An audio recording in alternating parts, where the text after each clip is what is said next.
মই এইবোৰ বেছি কথা ক'ব নাজানো। ভাল লাগিছে, ল'ৰাটো বহুত কষ্ট কৰিছোঁ। মই যি কমি শুনি আহিছে আজিলৈকে সেই অনুপাতে মোৰ ভাল লাগিছে। কিন্তু মোৰ এটাই বহুত দুখ, মোৰ বাপেকে মোৰ খাই বহুত টেনশ্যন দিয়ে। মোক সেইটো যদি নিদিয়ে মই বহুত সুখী হ'ম। মোক একো নালাগে, ঘৰ দুৱাৰ ধন টকা আছে, ল'ৰাটোৱে হ'লে মোক বহুত সুখ দিছে। কিন্তু মই এটাৰ পৰাই বহুত দুখ পাওঁ। বাপেকে বহুত মোৰ খাই অশান্তি দিয়ে, ওচৰ চুবুৰীয়া চবেই জানে।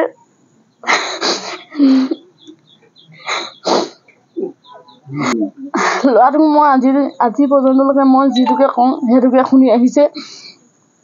আৰু খালি বাপেকক মই ইমান বুজাওঁ, বাপেকে বুজি নাপায়। সৰু সুৰা অকণমান কথাতে কাজিয়া কৰিব বিচাৰে। মই কামলৈ যাওঁ, কামৰ পৰা আহোঁ। আপুনি কি কাম কৰে? মই যিকণ কিহকে কৰোঁ, মই লোৱাৰ কাৰণে পইচা দিন হাজিৰা কৰোঁ। দিন হাজিৰা কৰোঁ। লাহোৱালৰ মৈদুমীয়া গাঁৱৰ পৰাগ দাসে সদ্যঘোষিত কেন্দ্ৰীয় মাধ্যমিক শিক্ষা বোৰ্ড চমুকৈ CBSE পৰীক্ষাত 5টা বিষয়ত লেটাৰসহ প্ৰথম বিভাগত উত্তীৰ্ণ হৈ অঞ্চলটোলৈ গৌৰৱ কঢ়িয়াই আনিছে। ডিব্ৰুগড় জিলাৰ মৈদুমীয়া গাঁৱৰ নিবাসী জ্ঞান দাস আৰু দীপাঞ্জলি দাসৰ একমাত্ৰ পুত্ৰ পৰাগ দাসৰ এটি চকু সৰুতে দুৰ্ঘটনাত নেদেখা হৈ পৰে। এফালে দৰিদ্ৰতা, আনফালে এটি চকুৰে পঢ়া শুনা কৰিব লগা হয়। পিতৃ জ্ঞান দাসে দিন হাজিৰা কৰি পুত্ৰক পঢ়াবলগীয়া হয়। দৰিদ্ৰতা কেতিয়াও যে শিক্ষাৰ ক্ষেত্ৰত হেঙাৰ হ'ব নোৱাৰে তাকে প্ৰমাণ কৰি দেখুৱালে পৰাগ দাসে। পৰাগ দাসৰ এই সাফল্যত গাঁওবাসী উৎফুল্লিত হৈছে।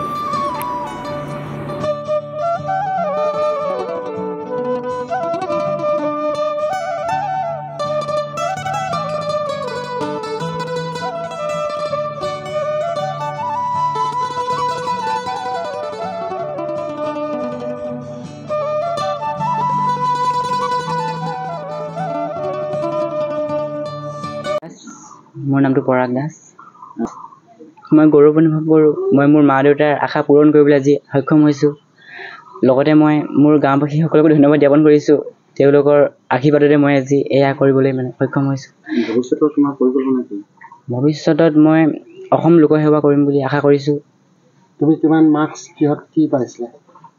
মই ইকনমিক্সত 91। মই আচলতে মই আৰ্টছৰ হয়। মই ইকনমিক্সত 91, জিঅ'গ্ৰাফীত 92, হিষ্ট্ৰীত 90, আছামিছত 85, হিন্দীত 86, ইংৰাজীত 68। আচলতে ইংৰাজীত মোৰ অকণমান টাইম মেনেজমেণ্টটো থাকি গ'ল, সেইকাৰণে মই ইংৰাজীত অকণমান কম পালোঁ। পাছত তুমি যিহেতু লেটাৰ লৈ পাছ কৰিছা, হয়, কেনেদৰে পঢ়া শুনা কৰিছিলা? কিমান সময় পঢ়া শুনা কৰিছিলা?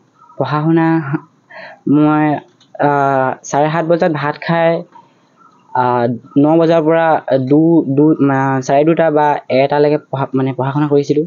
বাকী ৰাতিপুৱা 9টা বজাত উঠি কেনে 10:30 পৰা বা 10টাৰ পৰা 12টা 1:30লৈকে সেনেকৈ পঢ়িছিলোঁ। তাৰপৰা ভাত খাই আকৌ অকণমান শুওঁ 3টা বা 4টা বা 5টালৈকে। তাৰপৰা আকৌ এপাক ফুৰিবলৈ বুলি ওলাই যাওঁ। তাৰপৰা আহি কেনে আকৌ পঢ়োঁ সেনেকেই। ক'ত পঢ়িছিলা? মই জৱাহৰ নৱোদয় বিদ্যালয়, হোষ্টেল, ৰেচিডেঞ্চিয়েল। শিক্ষা আমি সৰুটো কৰিব পাৰোঁ, ডাঙৰ হ'লেও কৰিব পাৰোঁ। হয়, শিক্ষাৰ বাধা নাই। এতিয়া বহুত লোকে শিক্ষা কৰিব নোৱাৰে। তেওঁলোকৰ অকণমান লেক অফ প্ৰব্লেম চলি আছে জীৱনত। যিহেতু সেনেকুৱাই প্ৰত্যেকজন ব্যক্তিৰ মাজত শিক্ষা লুকাই থাকে। কিছুমানে শিক্ষাটো হাতৰ কলাৰ যোগেদি উলিয়ায়, কিছুমানে গানৰ যোগেদি উলিয়ায়, কিছুমানৰ নিজৰ অভিজ্ঞতাৰে উলিয়ায়।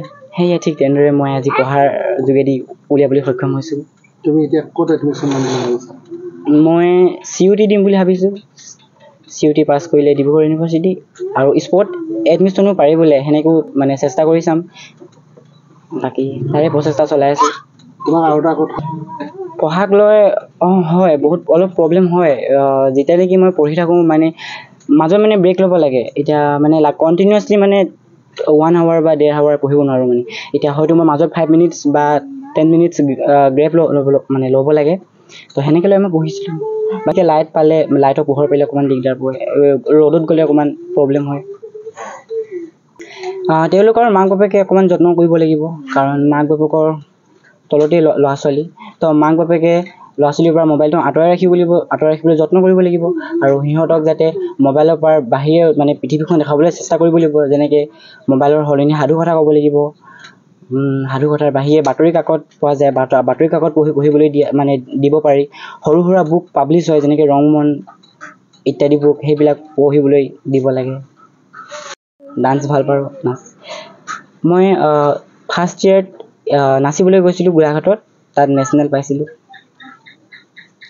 কাম কৰিছে মোৰ খুৰীহঁতৰ দাদাহঁতৰ বহুত সমস্যা হেৰি হৈছে মাহঁতে বাপেহঁতে বহুত কষ্ট কৰি পঢ়াইছে দুখীয়া ঘৰ ল'ৰা যে নাম কৰিছে মোৰ বহুত আনন্দ লাগিছে